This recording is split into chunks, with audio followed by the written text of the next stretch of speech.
Hello guys, today we will talk about traumatology. It is the second lection in the course of traumatology and we need to start and we haven't got any time to have some relax. Okay, uh, topic is method of research of traumatological and orthopedic patients. The correct method of examination of patient is the basis for diagnosis and timely initiation of treatment. Examination of a patient with an injury or its consequences consists of a survey. There we talk about complaints and anamnesis of injury. Examination of course, palpation, percussion, auscultation, determination of the volume of movements in the joints.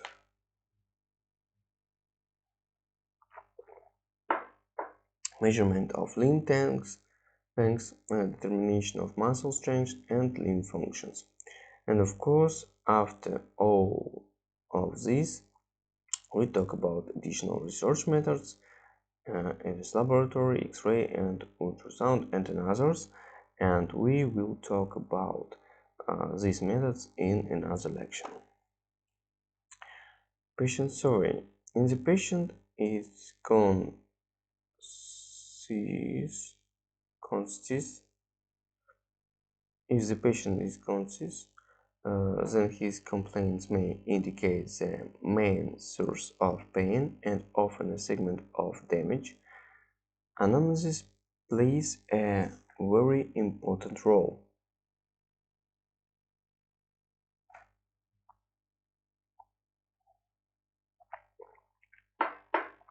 It is necessary to find out the time, place, and circumstances of the injury. If the first two factors are interesting to the legal authorities, then the mechanism of injury can suggest a diagnosis or reject it.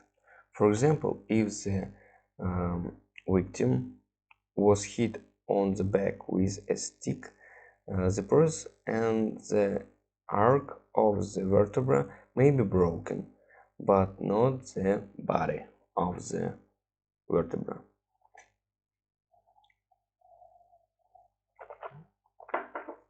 It is better to make an inspection with the victim completely exposed, and if this is not necessary, then you can limit yourself to examination half of the trunk, and both limbs are examined for comparison. With this method of examination, it is possible to identify sparing postures of the patient, deformities of body segments due to edema, hematoma, or bone damage, and increase or disappearance of physiological bends of the spine.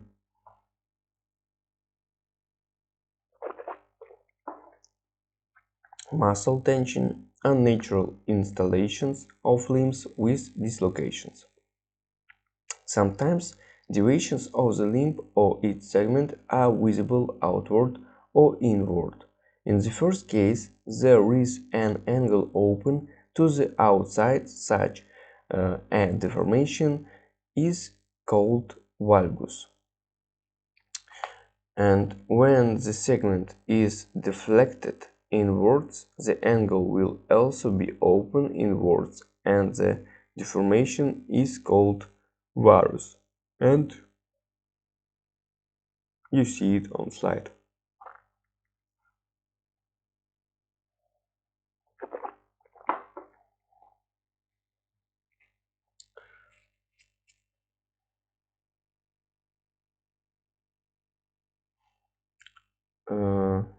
Palpation.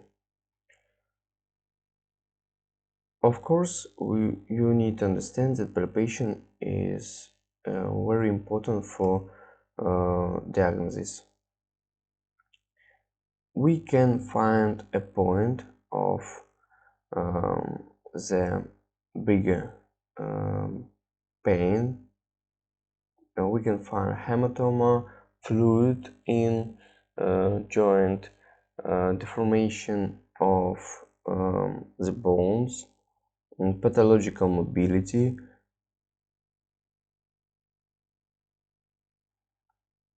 crepitation. With palpation, we can find signs of broken.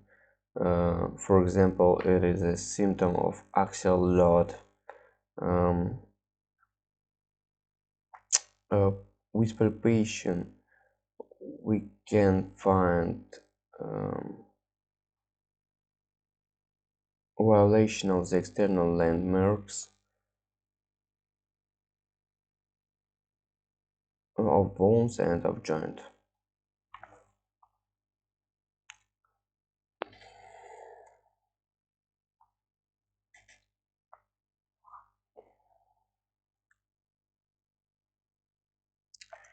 Gunter's line and triangle. Um, for example, in a bent elbow joint, the lines drawn through the outer and inner condyles of the shoulder and through the apex of ulnar process form an equilateral triangle. Equilateral triangle, what we call Cantor's triangle. And with an unbent arm, these 3 points, uh, lie on the same line, the line of Cantor. If you don't understand in my elbow, you can look to the pictures and it will be understandable, I think.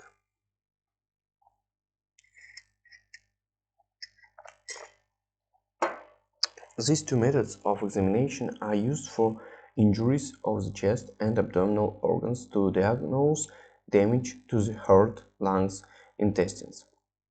For example, peritonitis, internal bleeding, uh, and other pathology of organs.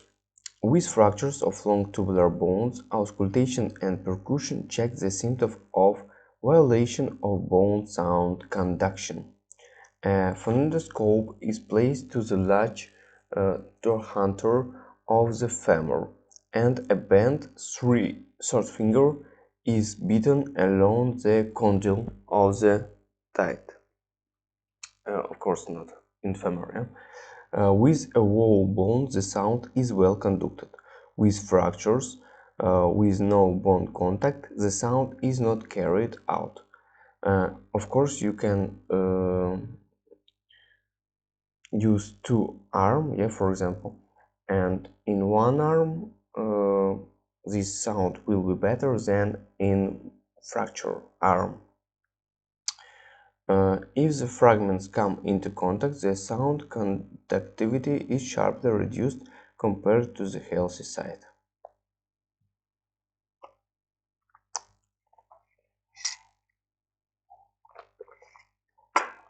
Determination of the volume of movements in the joints.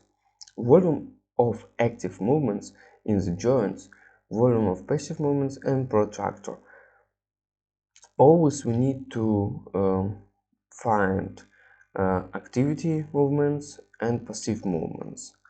But we always find passive movement just when we have problem with active movements.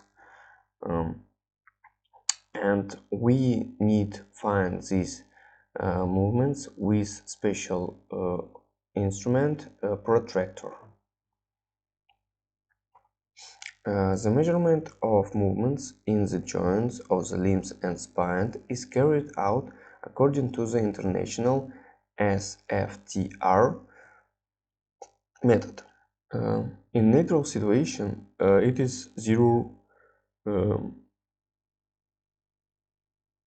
Forgot, sorry, 0 degree. S is movements in the sagittal plane, F in the frontal, T movements in the transversal plane, and are rotational movements. Zero position or neutral position for the upper limbs is the position of lowered arm. You see arm in lowered arm position. For the lower extremities, the location of the legs parallel to each other to a friend, the axis of the limb forms an angle of 90 degrees with the bispinal line. You can find this picture on your slide. Shoulder joint is the starting position with the arm lowered. The abduction, reduction, flexion and extension are checked always. And in this picture you can find all normal degrees of function of shoulder joint. Elbow joint. The starting position for elbow joint is full extension, 0 degree. The brush is set along the axis of the forearm. We check flexion and extension. Flexion and extension, and some rotation and supination. Rotation, pronation, supination. Pronation, supination. Pronation, supination. How to remembering pronation? You need to remember a Caesar, yeah, in Colosseum when he show you a big finger. He can pronate arm and you will die. Just with pronate arm. If he pronate arm, you will die. If he supinate arm, you will live. Supinate. Okay, understand? Supinate. Pronate, diet, supinate, you will live. Okay. Wrist joint. There we need to check flexion, extension, and radial and elbow abduction. There you can see all of this. All what I say, yeah.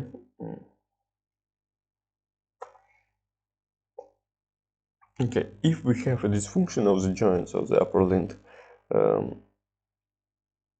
a functional advantage position for it will be 70-80 degree of abduction, 30 anterior deviation, 90 flexion in the elbow joint, and 25 rear flexion in the wrist joint. It means the same position. Yeah, you need to remember a bandage of DESA, and it will help you to remembering the normal position for patients.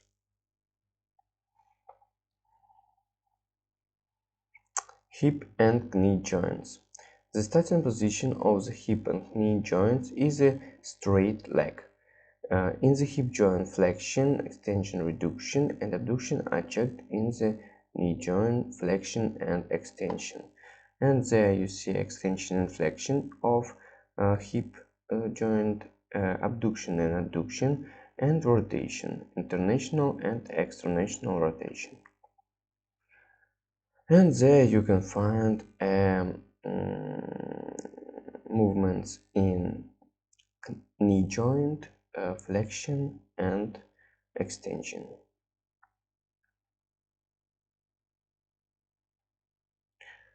What about ankle joint? In the ankle joint, the starting position is at an angle of 90 degrees. Flexion is checked, extension, retraction and reduction. There you see dorsal flexion and plantar flexion.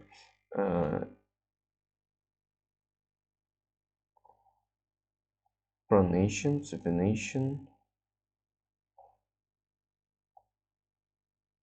and that's all. advantage position of the lower limb walking. It is position at an angle of 90-degree. Flexion is, functional division position of the lower limb for walking. Flexion in the hip joint 25-30 degree, retraction 10%, flexion 10 degree, flexion in the knee joint 10 degree, in the ankle joint 10 degree. Measuring the length of limbs. The measurement of the length and circumference of the limb is made with a centimeter tape.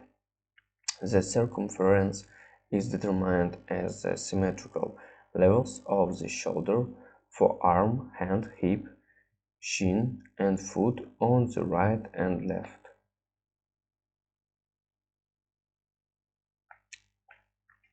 And there you can see how we do it. And you need remembering that we have anatomical lengths and functional lengths.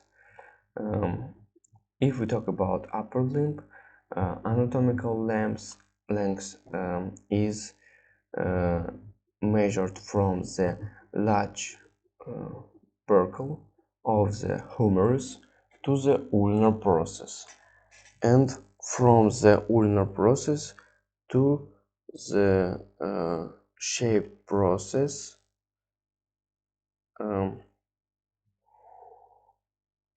from the ulnar process to shape process of the ulna. When we talk about functional length, it is a space from the acromial process of the scapula to the end of the phalanx of the third finger. What about lower limb?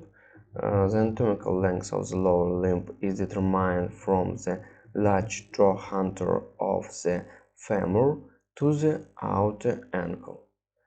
Functional from the upper anterior iliac spine of the pelvis to the medial ankle. Determination of muscle strength. We check it with method of action and reaction. The patient is asked to perform a movement characteristic of the joint and counteraction with the hand of the investigator determine muscle tension. For example, we place patient do extension and blocked with our arm. For example, good power of my arm. And we need to mark it. According a 5-point system, where 5 points the muscle of a healthy limb, 4 points minor muscle atrophy, but the strength allows you to overcome the weight of the limb segment and the obstacle created by the hand of the researcher. However, the resistance is weaker than an healthy limb. 3 points moderate muscle atrophy by actively overcoming the weight of the segment but without resistance. And second, pronounced atrophy, the muscle hardly contract but without the weight of the segment. And 1 point, pronounced muscle atrophy, no contraction. Dysfunction in acute trauma is determined by the presence of pain syndrome, the insolvency of the affected element of the muscle, musculus musculoskeletal with muscle system. Dislocation, fracture, nerve damage, rupture of tendons, muscle and ligaments. The violation of the main supporting function of the lower limb in case of bone damage is especially evident. The functions of the upper limb are less limited. in this we finish this lection, guys. I pleased you to check your knowledge in test, and don't forget that this is just the second lection, and you will have 16 lection in this course. Thank you very much for your attention. Be healthy and don't worry about your life. It will be better than other lives.